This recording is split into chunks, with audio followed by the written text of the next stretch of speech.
Happy Teaching Tuesday. Today I'm going to talk about how do you determine the value of your home.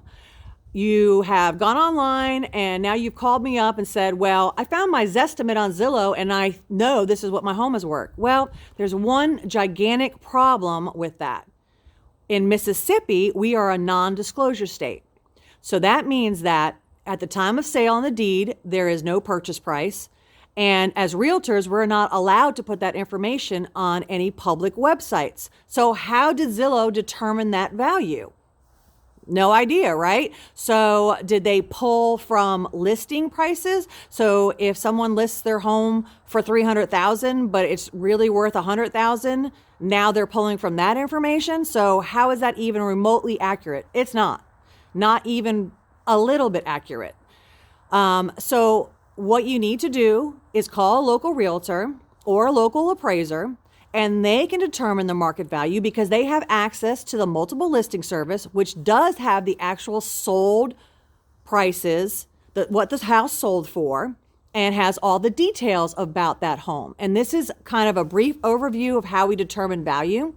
We look for homes similar to yours in as many ways as possible. So age, size, condition, area, so on and so forth.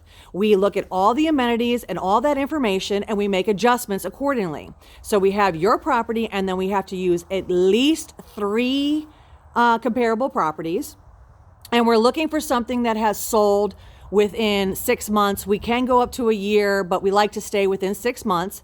And then we make all of the adjustments. We take those 3 numbers or 4 or 5 or however many you can find, and you average them together, and that's how we get market value.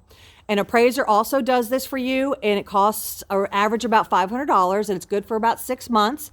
A realtor should be able to do it for you as well, and that should be free. So please don't go online in a non-disclosure state and take any of that information for anything but, it's not worth anything. Let's just put it that way. And I recommend personally going to Realtor.com because they do have the best, most accurate, up-to-date information. All right. Knowledge is power. So come back next week for another episode. This is Catherine Hayden, Realtor at Century 21, Eric Enterprises, Inc. in Picayune, Mississippi. And please remember, no questions too small. Just give me a call.